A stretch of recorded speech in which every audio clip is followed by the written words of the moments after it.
après faut ça concert les 4 avant y boucher concert les 4 bango déjà comme na mbara de choix parce que dépense on va pas fallu parce que carré or tout carré diamant déjà 50 deux personnes 500 so va 3 na mois combien 750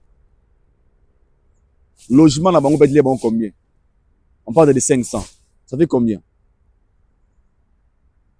1000 et quelques Koula na bango pour na jouer ils entre Malil nani moi climat ça maja donc on a dit na 2000 na prochaine va être 2000 2500 euros déjà na prochaine bon muta bongo ka sasumba su billet les 4 asumba ta jamais ata golo makila asumba te parce que là-bas à qui vivre ambiance on a vivre peut-être banda ya poto pour beaucoup de gens ici en Europe non ba kota stade de France hein le roi la concert il y a 5 pour concert il y a mettre Guinness va dire ah my love déjà bongo il y a Dadju il y a pardon il y a Kassav ouais mais concert mais oui ta même merveille zonga fali bomae nanu ezala mate anako banda poto ah wana France stade de France c'est fongama donc cette ambiance autour de la concert il y a Kinshasa à stade les gens vont revivre ça ici en Europe donc mon tout à comme un niveau bagi attends na golo maintenant kota na stade na kota na bonaka ngama eh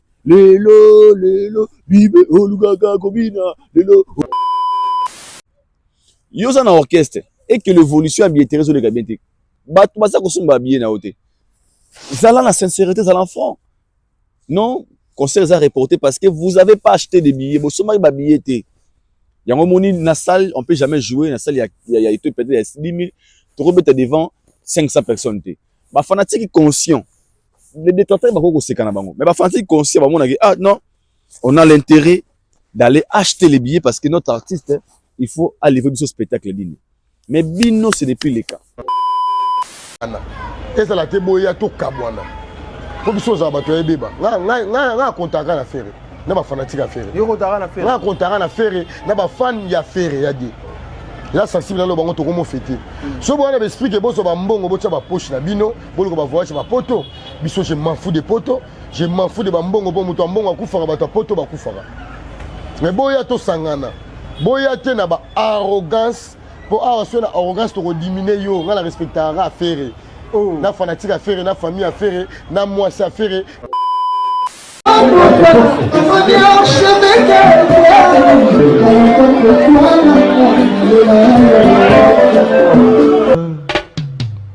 Haïdor Bokwala, le Brésilien Gilles Kouyaté.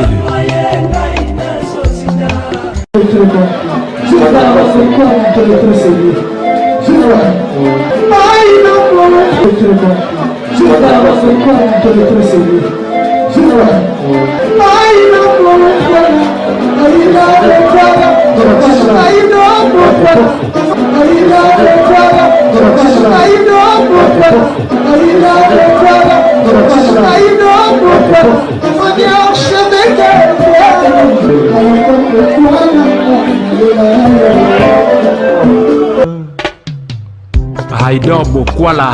Voilà, bienvenue chez Haïdor Show, très chers internautes, vous qui nous suivez de partout à travers le monde, votre émission Haïdor Show, une émission qui est présentée par les vôtres Haïdor, YPMB certifié. Encore une fois, un grand merci.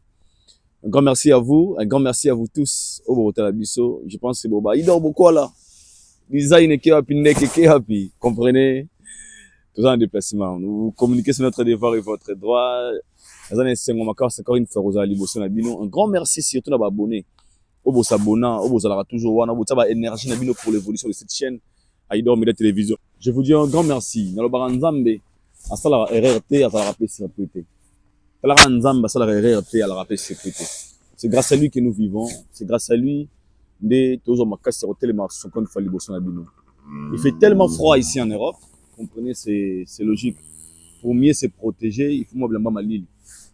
So c'est les hommes qui ont une vitamine d'émission libanda pour la condition il faut la tama dodo la tama lo radicolo kwa moyi mundela moya hiver ekosaka ola na beka moyi boné pesa moi clair boyo bien là ça l'émission là ton là ta polo là ta t-shirt là ta chemise ah yo mo comprendre ma que ah aux na mboka na binote parce que au Congo to mesana mais ah aux apoto donc na hiver même la manière de s'habiller faut s'adapter à un climat.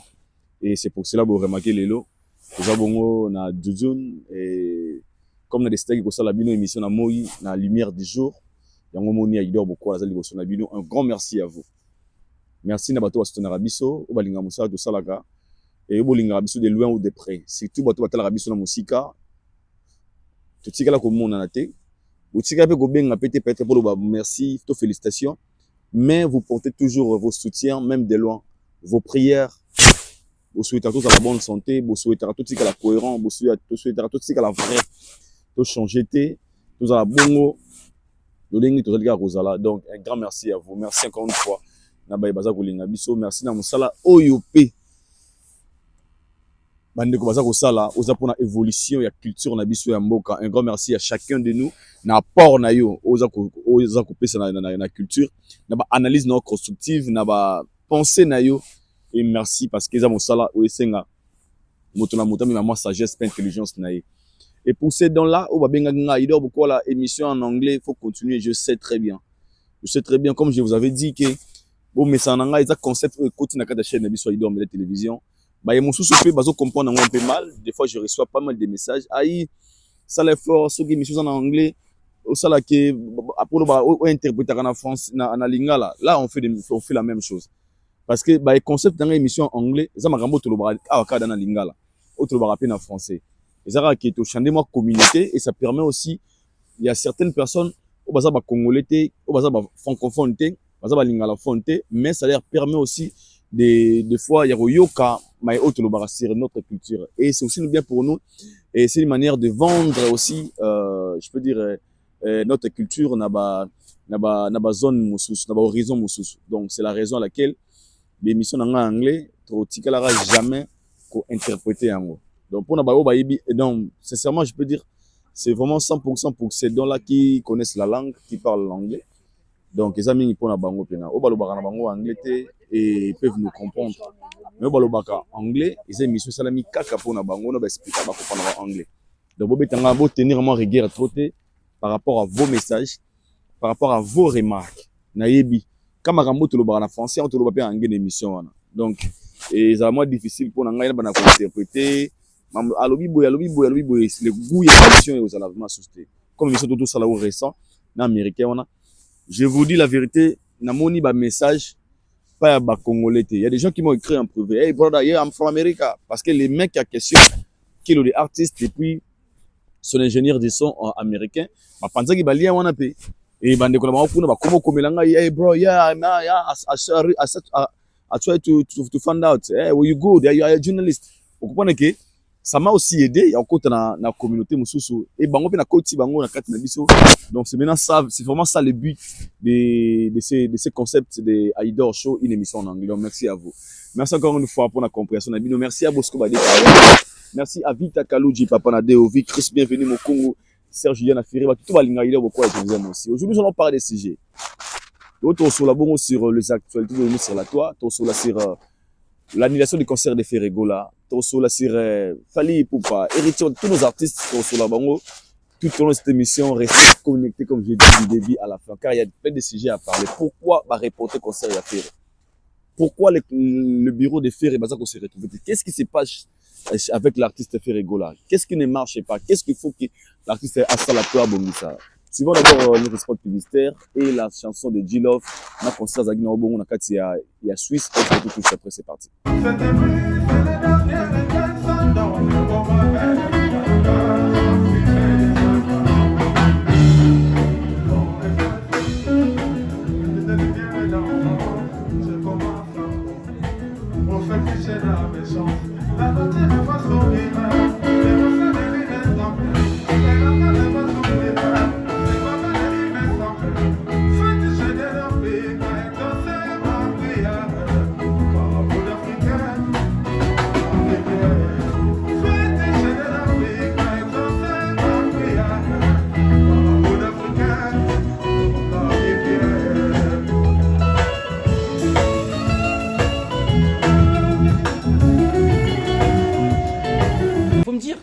Aigle, ouais. Annonce-lui la bonne nouvelle.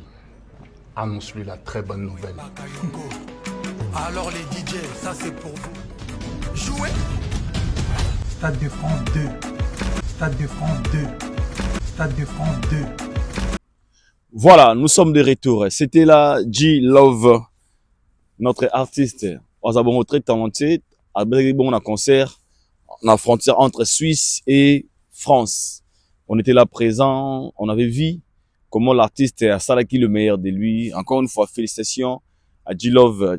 Ozako Salamo Salalolingue Sengeli. Tu travailles très bien et tu es très talentueux. Moi, je t'encourage, je ne cesserai jamais de te dire félicitations. Félicitations, mon frère, parce que vous avez un talent. Vous avez un talent et c'est un cas de soutien.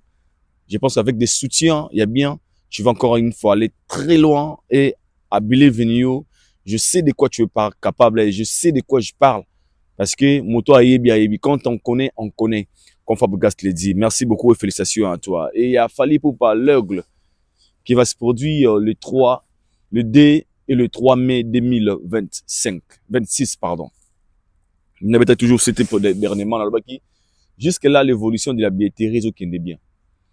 Côté Warriors, souci à la rater. Pourquoi souci à la rater? Parce que moi, je trouve que les Warriors sont les meilleurs fans du monde.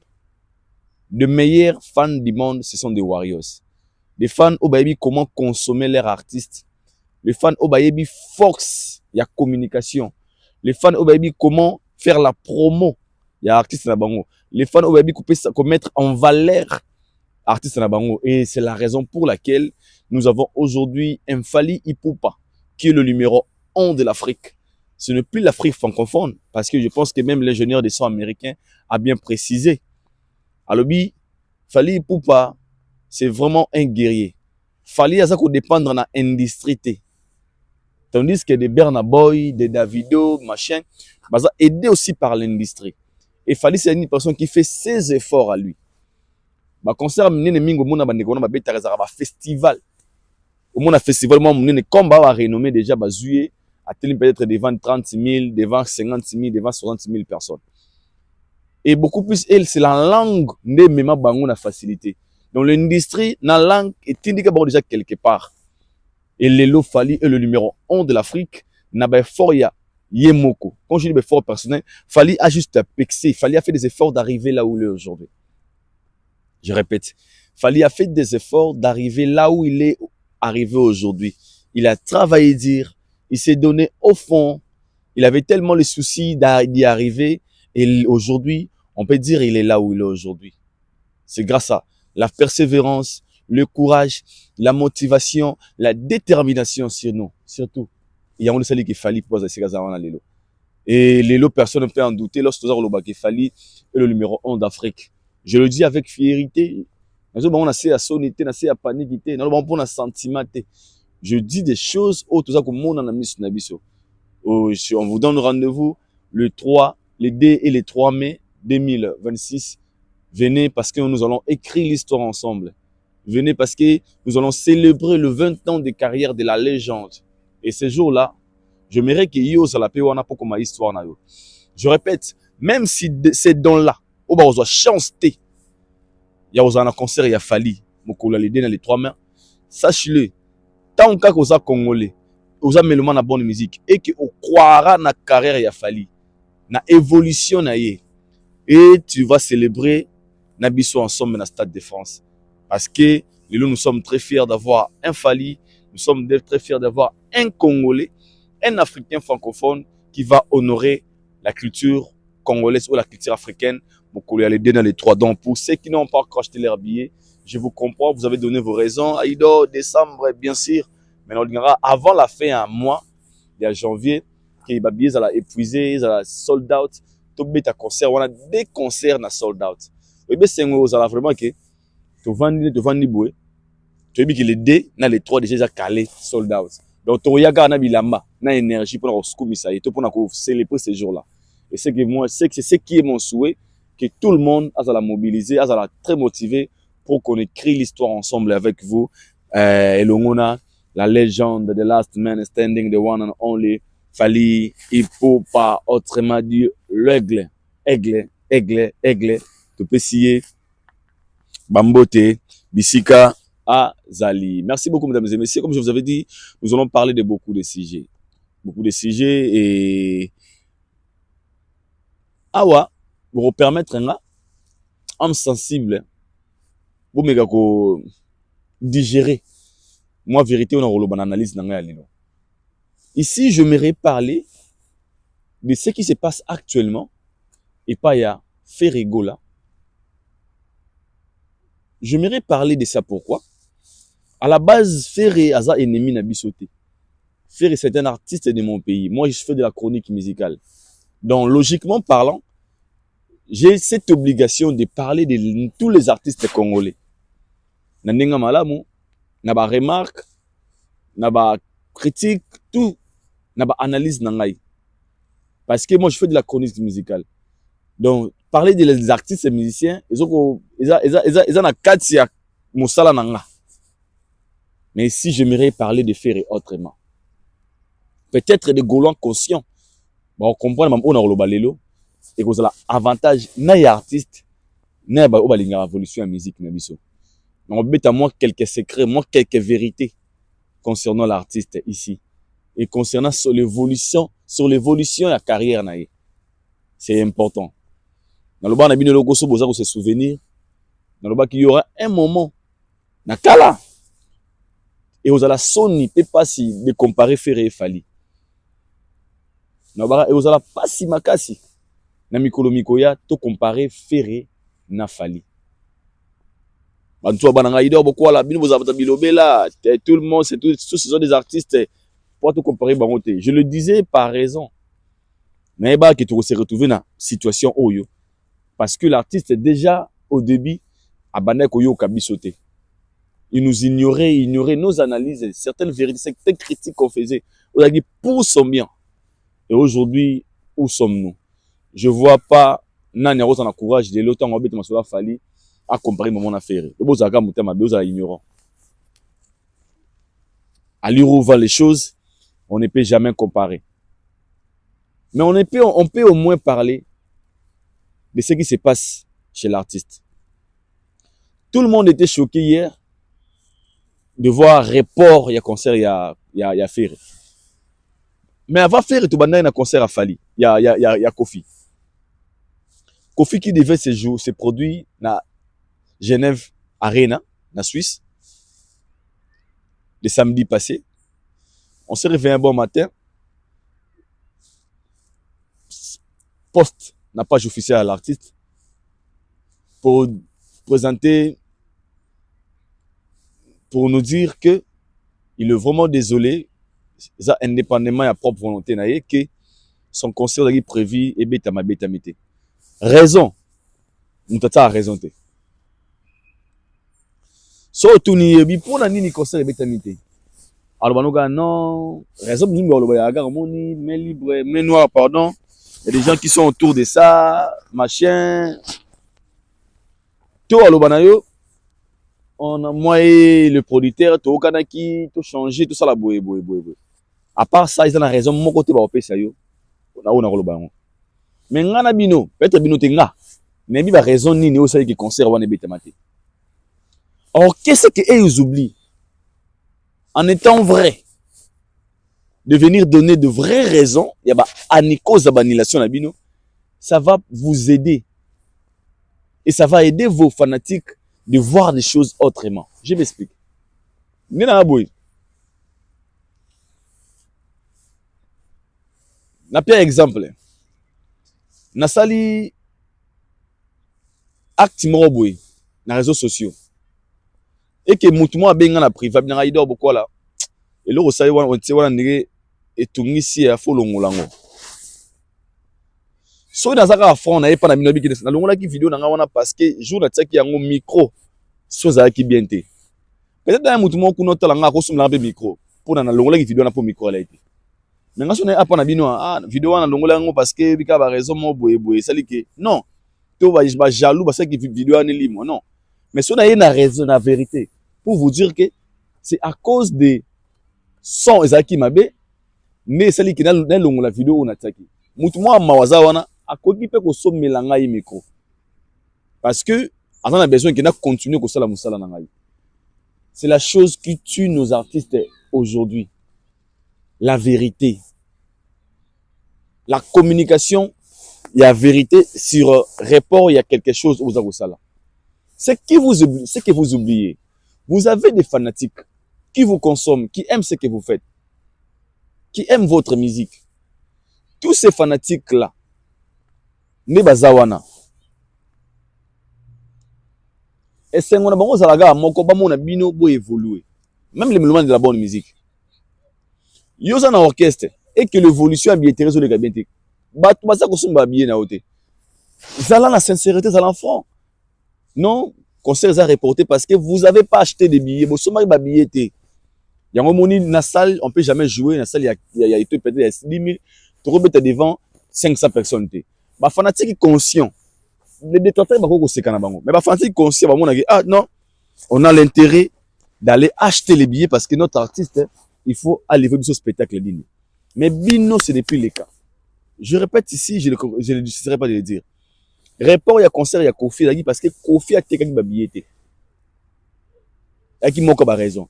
Les gens qui communiquent n'a pas avantage, ils viennent avec des mauvaises communications pour détruire la musique et belé. La bandeli. Excuse-moi, résaté, tant où fallait, c'était qui 80 000 billets soldats dans le Stade de France, bino bat 5 000 billets pour te ou bien raison de que mbongo zate bat ba pia kate, mbongo za bat ba pia kapete. Et ça seulement qu'est-ce que vous proposez aux gens? Votre manière de faire des choses, votre manière de communiquer. Les gens viendront écouter quoi? Comment vous avez ça makambo na bino? Yomo il est kai ratapaki na Kofi. Ozonga so bouquet na ka Kofi au mona un moment Kofi asagi alliance Kofi et les Gaulois. Donc cette alliance c'était lorsque Kofi a un événement, les Gaulois vont soutenir Kofi parce que pour eux, si Kofi a simbi na tour na biso Kofi fi baroya va soutenir biso ba Gaulois. Alliance one d'autre part pour moi je peux dire c'est aussi avantageux pour eux parce que Kofi était bénéficiaire. Tout comme tel fait pas à bénéficiaire dans Didas Arena, des membres Kofi dans ING Arena. Mais qu'est-ce qui fait que les deux artistes qui ont qu'à aller à Cécilie, problème est bandit. Il y a un report, né à évolution à billetterie. Je m'explique. Vous faites le Gaulois qui est venu à la télé pour dire que non, à partir d'aujourd'hui, pour ça la relation n'a pas tout sous-souté. Le Gaulois, beaucoup de concert à Gaulois. Au tout à Gaulois, beaucoup de concert à Gaulois. Au tout à Gaulois, de côté concert n'a été. Donc déjà par là, il a créé ce qu'on appelle la séparation. Les Kofifi de leur côté, ils voient que oh, namito toi sous na Gaulois té. Donc se contenter na biso. Le Gaulois peut à leur côté, toi sous na batumsuté ba wengemente, maison merte, Kofifi té, tout se contenter na biso. Donc que chacun de vous a la sa force na. Alors ce que vous oubliez, des fois il ne fait la force. Ko sangana pe et comme ça rabat délai. Nazamo na catholique des fois balo masoto e bosanga CB1 CBD bosangani so bazala 10 a bala 20 beaucoup ma 30 beaucoup pour moi ebele eza ba CB mso ba ina bato bango de ebele ba poso basangana te pour passer déjà ebele. Et non, moi je pense que cette relation entre Gaulois et Kofifi est un avantage entre les deux artistes. Mais cette séparation ça a causé des dégâts. Il y a auto lo basiko auto sur la la minute Kofi concert reporté. Faute, manque, il y a vente à billet. Tu vois ça ici, peut-être Kofi, il y a Kofi, Mikolo, on peut comprendre. Tout qui n'a pas fait les padres. Son concert prévu à Gabon, il a reporté. C'est ici que les choses commencent. Pourquoi va reporter concert et affaire?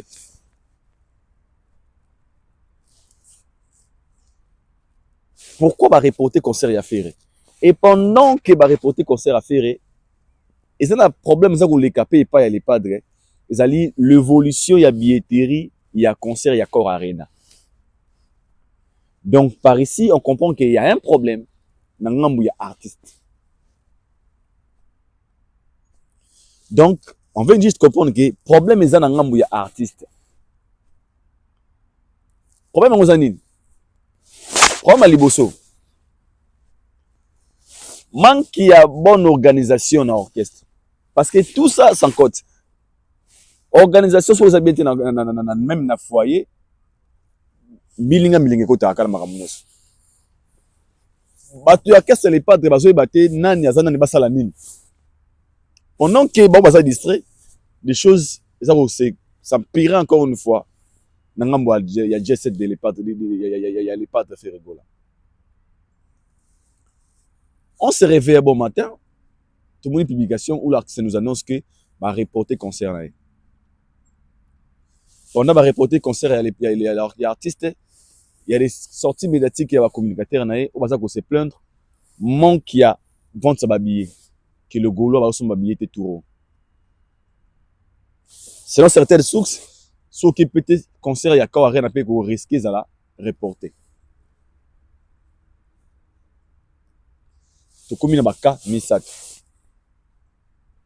So ce qu'on remarque na nyonso oyo. Okomona ba moment où babenga batu ba main noire.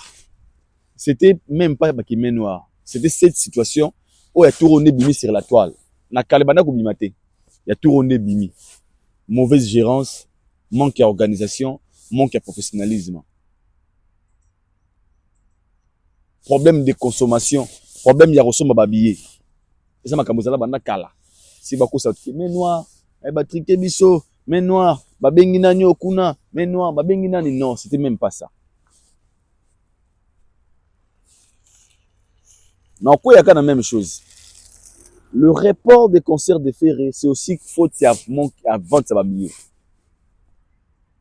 Donc par là on veut comprendre que nos artistes basés sur consommer.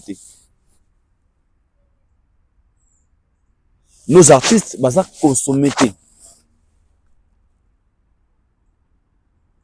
Parce que concert est à la cas responsabilité à ba fanatique na yo. Même les mélomanes de la bonne musique. Ba concert ne somona ya fali wona zaka ba wariote hein. Mutu so ape ba spiritas, ape Gaulois pour preuve na concert ILG Arena to kota na ba Gaulois. Na tanga communauté fait na ba rappeler ba nzembo, fait na njili. Un Gaulois mais aya na concert ya ILG Arena. Il a fallu à 2023. Abi petit nga na parce que na ba koko na nga sumi na tango ka na la tana moni sabila mana nga. No ka peka mona mai magana linga na nga été. Donc c'est que même les mélomanes de la bonne musique ba koki pe koya. Abi na ko ka mona mai parce que ba be on a beti ngolo wana ya mwelengi. Et Ayaka Zagi présent. Maintenant, il faut se poser des questions. Si vos fanatiques n'arrivent pas à acheter les billets, à combien plus fort que les mélomanes de la bonne musique achètent vos billets? C'est pourquoi les gens n'achètent pas vos billets. Parce que vous en avez œuvreté et vous attirer Moutou. Ayako, misé là, on n'a pas à Rotala. Entre nous, Tobi, ça fait 2 ans, 3 ans. Et là, on y fait à BBC, même à Kassi, 2 ans, 3 ans, on a fait un concert, on a attends, on a spiritus, on a Guario, mais on a live. Exact. Parce que tous les projets récents de l'artiste, il y a qui n'a échec. Kofi, même, ma projet non c'est Kofi récent, il y a qui n'a échec. Donc vous donnez pas l'envie, même pas vos fanatiques, même au moment de la bonne musique, de venir écouter votre musique, d'acheter le billet pour venir assister à ma concert Nabino. Et ça peut pas, il y a responsabilité Nabino Moko. Vous avez un produit demandé. Il n'y a pas des gens là-bas qui ont besoin de vous. Il y a vous remarquez, vous avez des difficultés. Il y a un producteur, il y a des producteurs bien. Vous courez toujours dans les producteurs congolais parce que les producteurs congolais sont basés à la nostalgie. Massa yani ko am d'affaires ali ke wana massa ingana otsa ndambo yo tsa ndambo to betsa nanga atalika avantage na atalika aso na moi 30 000 kolo il s'engage mais des producteurs il y a solo wana ba ozabinote na ba production jamais ba Gérard trop ba ozitika ozabinote ba tourner bien ba Robo Magic ba ozabinote parce que ba mona intérêt na bango te parce que un artiste doit donner l'intérêt n'ayez pas à producteur. Quand un producteur fait tes produits, on a la ferme où ils allaient bénéfique n'angai. À mes sur le terrain, telle évolution, telle vente, nous lui c'est un produit rentable. Je peux maintenant miser. Mais bien vous avez un produit en rentabilité. Ne cause ba report et ba concerne bino. Et il y a ma ben en temps vous avez reporté, vous avez la vérité parce que dans la vérité, un Gaulois peut dire et de son billet trop de son manano pour conserver maintenir. Mais vous allez venir suspect. Mais noir. Vous cachez la vraie raison. Vous inventez des mauvaises histoires. la propre tombe na bino moko. Pour excuse-moi exaté. Lelo, so il fallait oteka ba 90 billets. Oteka ba combien de billets lelo? Donc personne viendra s'excuser pour dire que tu es des abongo à pousser raison quelconque. Il n'y a pas de raison. Vous voyez un peu? On peut s'amuser sur raison ni raison ni opé ça. Vous voyez un peu? Vous avez rien à dire. Parce que vous avez raison, il n'y a pas de raison.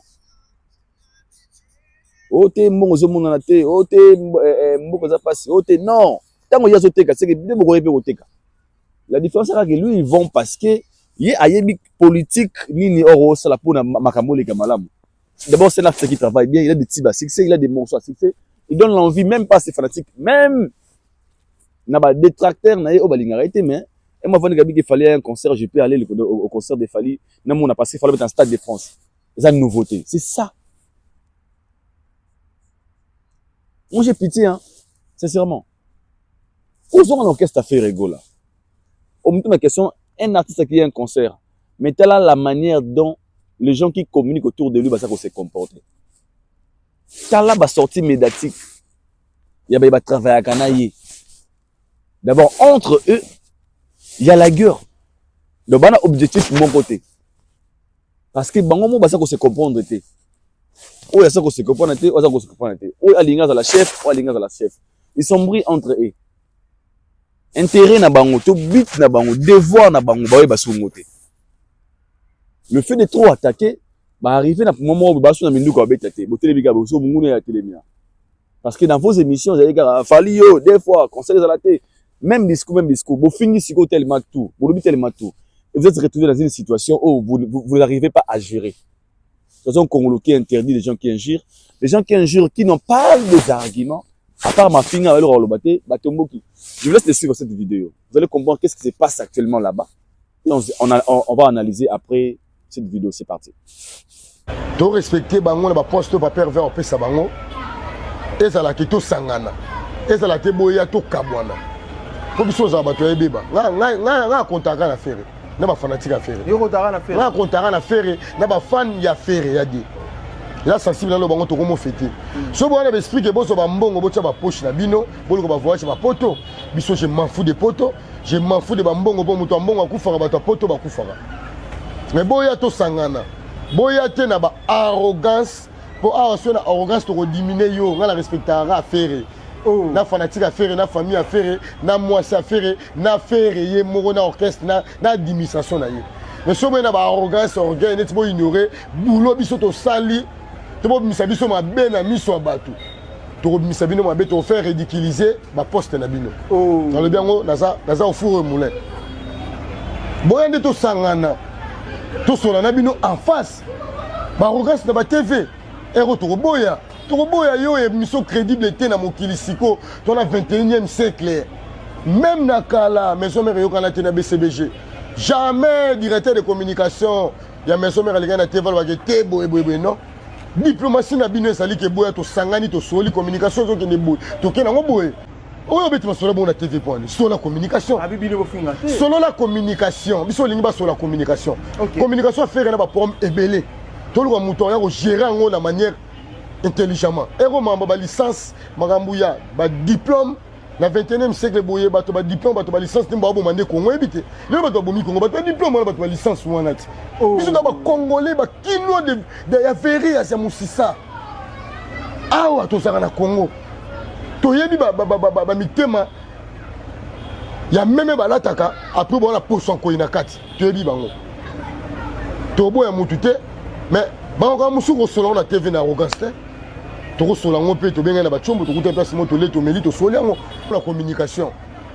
Voilà. Tout le monde qui est au bandi ba polémique inutile après ba golo ba somba ba billet beaucoup de distraction moko et pour les angatina mamna bino ba basi ba wela ngala teka billet papa na kufa donc teka billet posta dana. Nous sommes de retour. Je pense que vous avez vu vous-même les images. Oh bon mon un communicateur et affaire. Pourquoi On a de quoi là la télévision. Pourquoi? Parce que selon eux, bah si on va finir raté. Manque, il y a argument déjà devant la caméra. À part qu'au final, on a matière, on a arme même surtout à défendre l'artiste naïe. On a arme même sur côté que l'artiste n'a été. Il a que des injures. Donc, ce qu'on peut dire c'est ma fille, et ça le coup là au bengani et pemeni ya faire. Donc lui, il préfère quand il passe à la télé, on pose des questions. Neni massa, boka faire les qui fanjo, fali wana boy. Sans yango, ils n'ont rien à proposer. Vous comprenez maintenant là où nous sommes. Et c'est comme un Camerounais bandit, yango. C'est là où nous sommes. Trésor congolais, chargé de communication. Dans ces émissions, il parlait que des Fali. Na melitité, papa sengatité, na melitité, maman nangati, papa nangati, mtemabe, lipa 300, 1000 c'est quoi? Les bons c'est quoi? Oui. C'était ça leur discours. Et voici maintenant des résultats. Vous savez pourquoi? Parce que dans la vie, c'est logique. Ne vis pas ta vie en regardant les autres. Tu vas aller nulle part. Et ça, conseil gratuit, papa nanga pesanga. Qu'on vivra vie n'autre au talabaninga. Si tu vis une vie en regardant les autres, c'est par là que tu vas souffrir. Parce que tu seras focus na batuana. Ton esprit mental sera toujours na batuana. On va perdre objectif nayo. Et c'est le problème qui se passe et pas à faire. Il a été beaucoup plus et son orchestre focus sur Fali Poupa. Et c'est par là ils ont perdu ce qu'on appelle le repère. Ils se sont retrouvés ce Bazalelo. Trésor Congo, le chef de chargé de communication. Tracy, chargé de communication. Gouvé, chargé de communication, il y a des fanatiques. Il y a affaire. Congo qui passe à la télé pour dire à Gouvé, moi je suis le chef, toi tu n'es que rien, c'est un fanatique. Ça va Kangyo, fan de Tobimisao. Oh, yo msou sou non, Trésor Congolo, n'tient la poste na place na yo, ngai, na zaso na wana biso de Burundi, faire ça fait 10 ans. Wana kuna, nos efforts. En oubliant que pendant qu'ils font ça, bazan a concert, bazan a événement, le 4 avril 2026, na accord arena ex-Bexi. Et les Gaulois, na ngamuna bango, bah comme ils se concentrés wapi, parce que même les Gaulois, ils attendaient l'événement et les concerts à les Stades de France. Tu verras que le débat même il y a fanatique à faire Zaki, à Robert Tarangote, Ayana Lekiye, Nana Lekiye, Nana Lekiye.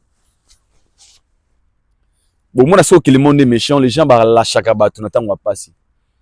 Le lot sango Mutombo, Israël Mutombo, a publié à Tamaramouté pour la faire. Mutombo n'a plus ce courage-là, Ozaki n'a pas Liboso, il y a le film à Fali, il y a Israël Mutombo. Le courage que tu avais de poster Fali à tout moment, de se manquer de lui, des pics, des jetons. Même énergie, on a pas faire, on a audience. Ndombolino, l'énergie que Zaki dans le karaté, gouvernement Pesimbongo, gouvernement sauvez-moi. Même énergie, on a. Pourquoi on a monté pour nous faire? Promo tonton porno. L'énergie, vous avez dit, on a le fils de ma mère, à Sali Boyeboy, à le gouvernement Sungié. Merci. Pourquoi pas cette même énergie? Parce que Ferré va jouer devant 11 000 personnes. Donc, ça veut dire que vous êtes incapable de communiquer sur un événement pour vendre 11 000 billets. Donc, il y a combien de temps depuis Fongamaki? Pourquoi au sein de l'émission? Parce que j'ai beaucoup réfléchi sur ce sujet. Je pense qu'à un moment, il faut tout l'accepter. La grandeur des gens. Quand l'accepter, la grandeur et la moto est incomparable. Vous avez été payé. Il y a des journalistes pour faire la promo. Il y a concert. Massa et production fouti ba chaîne. Basa la promotion à concert. Où sommes-nous? Est-ce qu'on parlera aussi, on parlera encore des mains noires? Tout le monde a compris que mains noires résistent à rater. Mains noires, ils allaient quitter. Pour le coup, ça n'a pas besoin de mains noires. Quand on va bien, mains noires, ça la mains noires. rôle ya main noire zani ne seko somba habillé. Donc c'est que main noire est athée.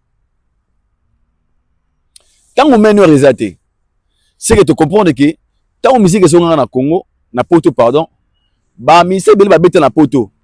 Et ça là qui parce que ba ça là qui uni. Moi bo sangani wana. Et ça qui que pe mingi mingi bana ko sangana biti moko. Alors la fallait beti ngo simbi te to sangana po pas beti tout le monde fallait mona que tout le monde fallait mona que ça et l'autre côté. Parce que moi j'ai les gens qui m'ont dit ça. Et fallait aller l'autre côté. Faut bête maman, il fallait mon qu'est l'autre côté. Le but c'est ça qui est moi fallait aller l'autre côté. Fallait mon qu'est l'autre côté. Et si qu'on nzambe le quoi ça juste. Nzambe ko ngate batu belé ba se réunir juste na cause ya ko diminuer mutu moko. Nzambe a juste. Yango nzambe pesa bino mitema ya ko panzana. Ko panzana o za par hasard te. C'est Dieu qui a voulu toi la force ou la capacité de chacun. Les lots, je pense que esquisse est athée. Je pense que les lots, explication est athée. Tu comprends qui est qui. Qui est Ferré, qui est Kofi, qui est Wera, qui est Fali, qui est. On les comprend aujourd'hui. Bon, c'est mon cas, na Fali, tant midi, pourquoi awa. Fali, musicien mystique, Aya Nakamura, Banda concert et Beba, Nino, Abetara concert Stade de France, na 2 heures du temps, directement tout le monde a Nino, sold out, tout le monde a banano. Et vous nous avez tout parlé de ça. Gouvernement, sauvez-moi. Vous avez critiqué. Énergie, vous avez critiqué. Pourquoi pas même énergie, vous avez boosté. Ni question à tout na rayangwana. Courage, on doit avoir pour le kamutu. Pour n'être même courage, on doit avoir pour la évolution à vie naïe. Pourquoi pas? Lélo, je vais interpeller juste conscience Yabato. Bon, mais on comprendre. Il y a des gens au Bazaba Eli Nzambe. Les Fali sont des Eli dédiés. En vrai.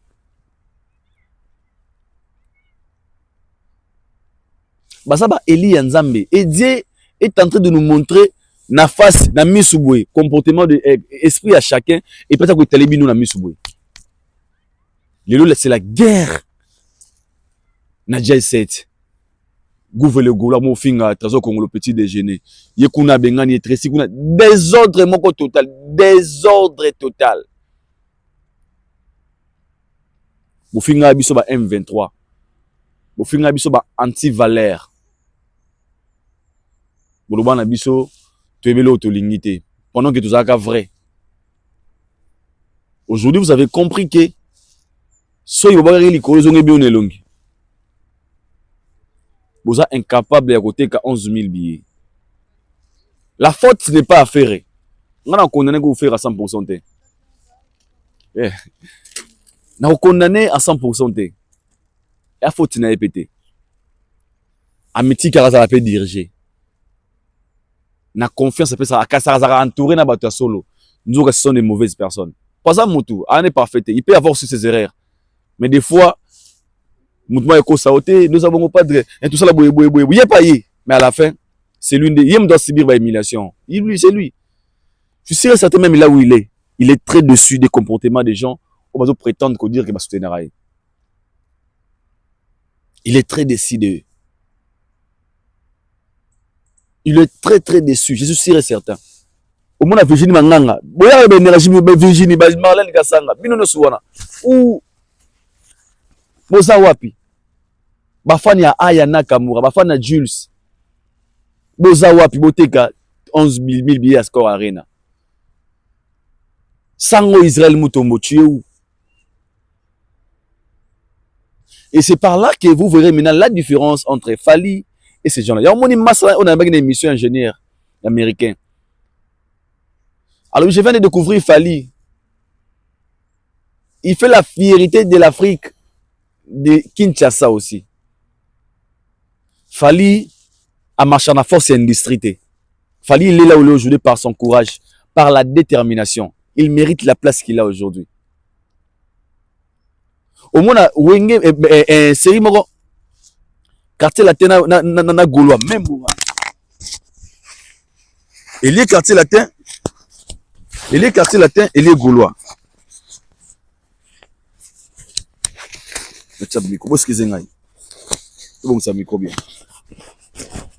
Il est quartier latin, il est gaulois. Ini hôtel Olanda bit ya réconciliation bango ezaka pona mutu moko kamte mapasi. To sangana to tshana po to ça fallait que tu aies le côté. Asa le côté. Aujourd'hui, vous êtes face à une triste réalité. Je dis bien triste réalité.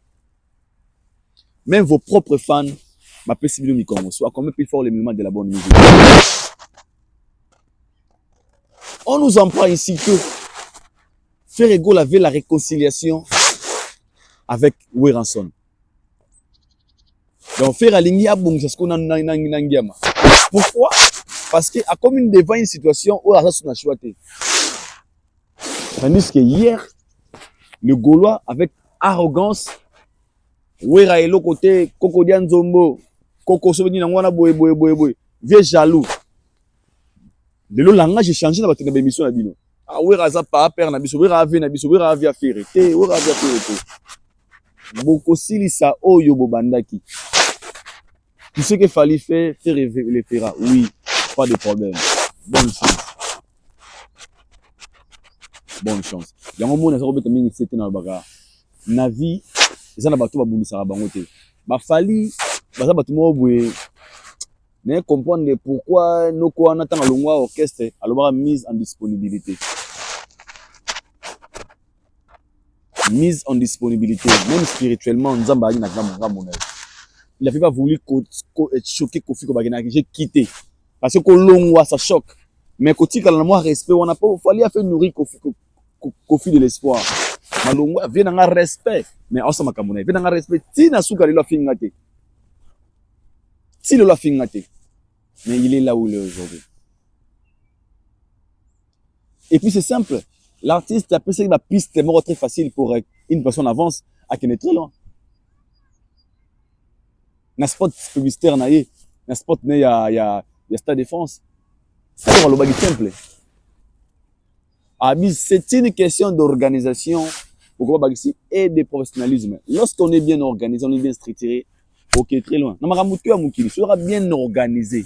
Il va que ok musika. Parce que l'organisation fait partie de l'ordre. Toujours musika. Il faut toujours être bien organisé. Quand tu es bien organisé, tu avanceras.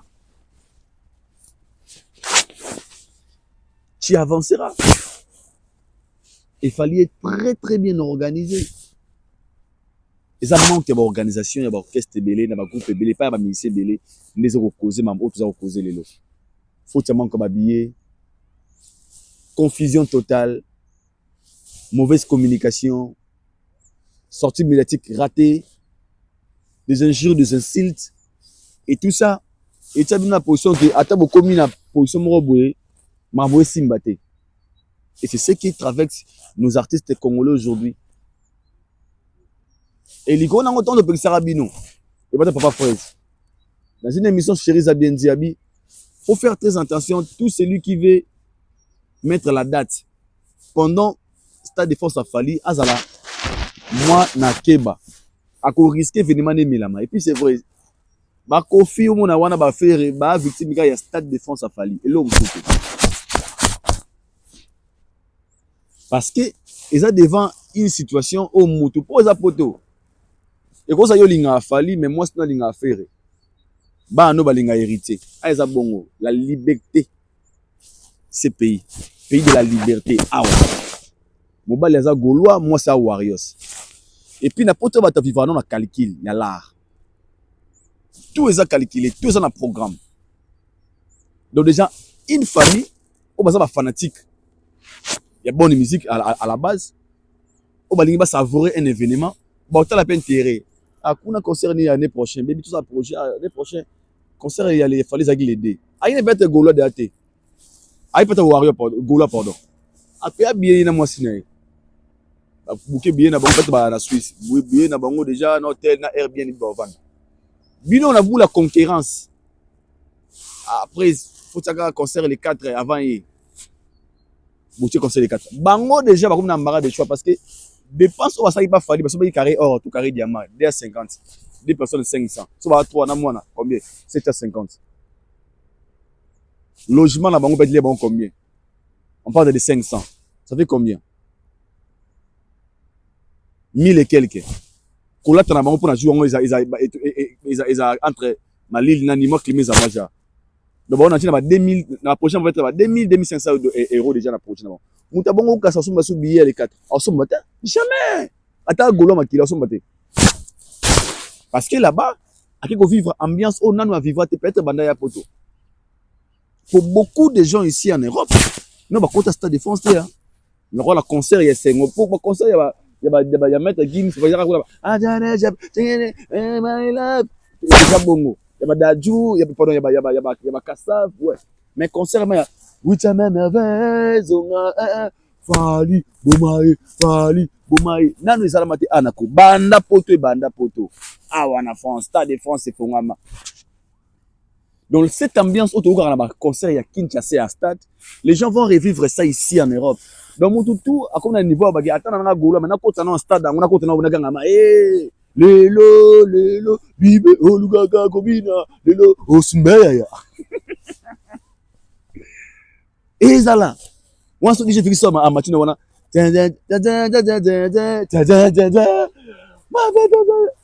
lengi wana et moi faut concert na matin boka zakalara Zamaïke zambanaga bagaga Roland Wastadiga Babaja baja Baba Windy Bazago tuta Bazaba human ambiance wana ezalaka les deux na les trois okomona ambiance wana tila bako arena ou wapi jamais ezalaka na stade et siko ya mo bwana be Gaulois mais avant disco boulé natika Congo kala bien sûr nana ngam da fali 100% mais à la base manzele warrior il faut un peu par rapport à la France, donc je dois accompagner ma famille.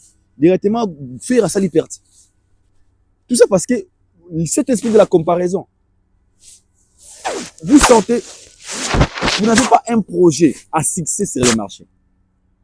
Mais vous laissez l'artiste à sa date, kaka pré pour vous, il aura fallu en France et ça a pu moi maquiller. Non. En faisant des choses pour prouver, c'est ça des résultats. Si vous avez un availle à l'aise, fallait ça les makamouye ba makamouema amisi nze monimo peut prochain moto single to album succès à tête date ne ba juillet ba août et il a fait l'autre mais bino ndi bono kana kito ta fara ba jazz banani wana bandombo lindo ta fara ba mona vous qui partait vous avez oublié vous nangi botiaki na face botie poids lourd na poids léger na ring moko normalement tout le monde ba albita kata mo. Parce que lui, il pèse 250. Il y a 34 kilos. Babundate, il faut tout qu'il ait mouta poids naïe. Vous avez poids léger, il y en a poids lourd. Vous n'avez pas tenu compte de tout ça.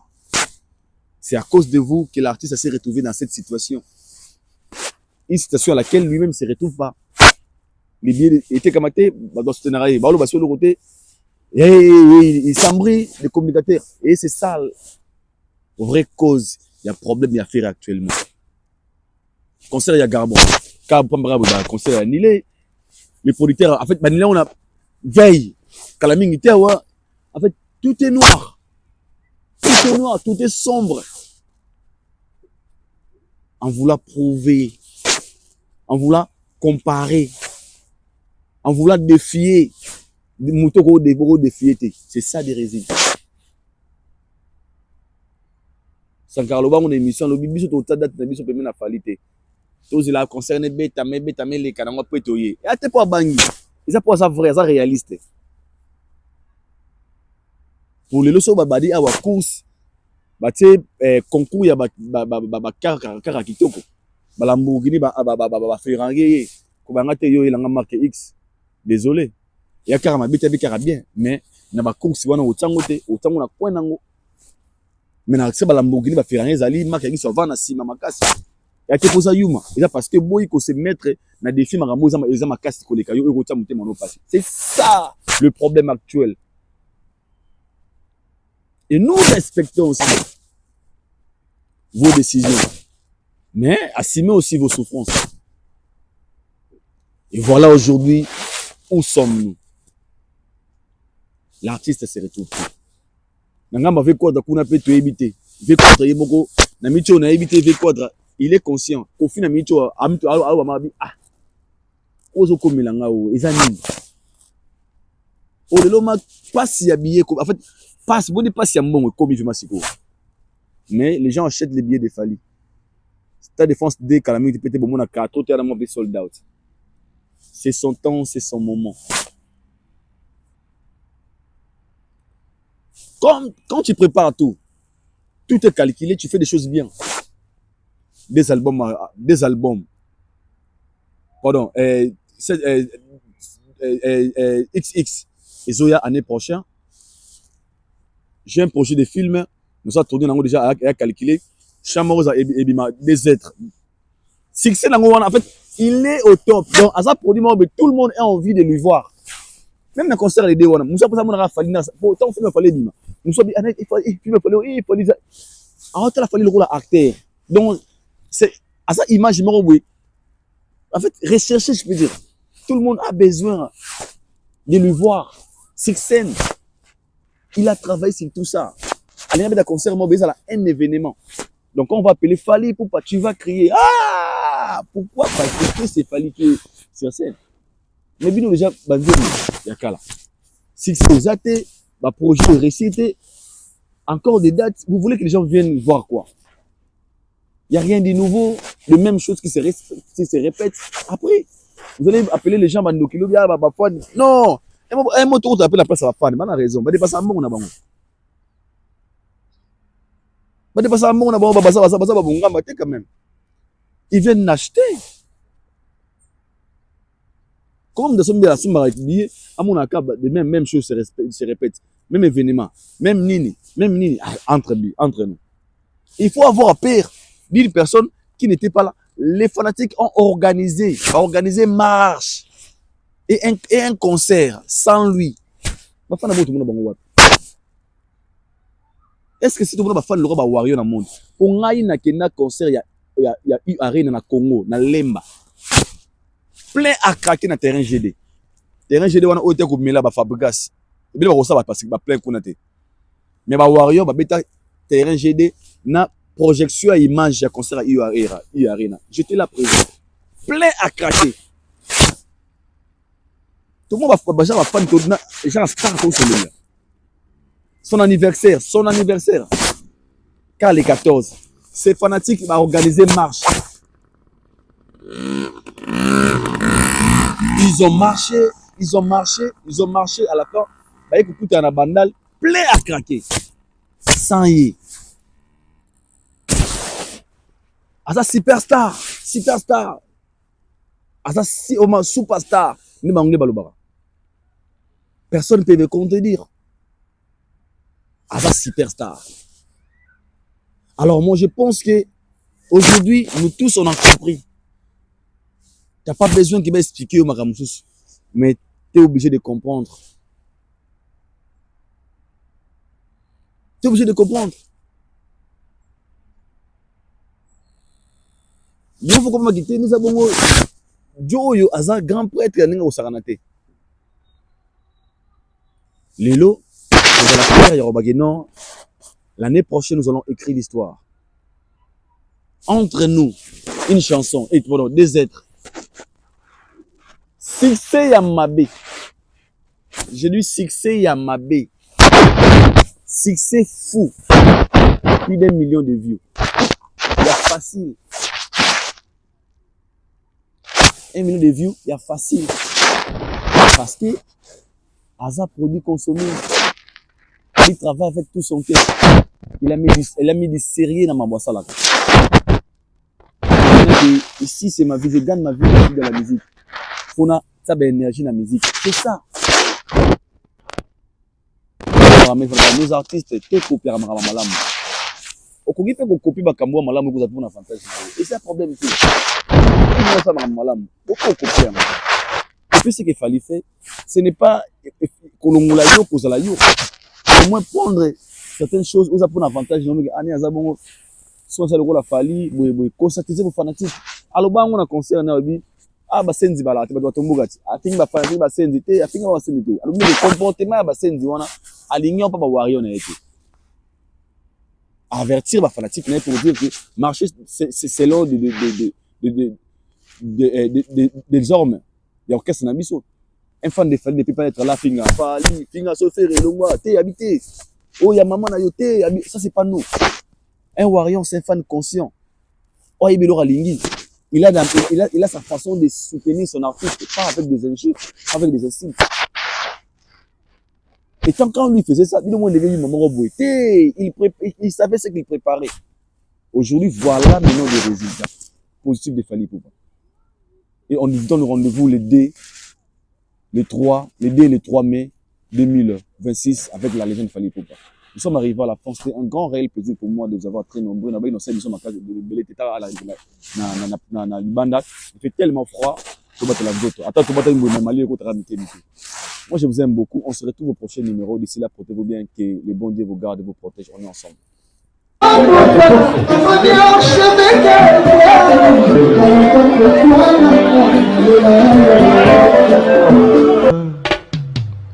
Haïdor Bokwala, le Brésilien Gilles Kouyaté.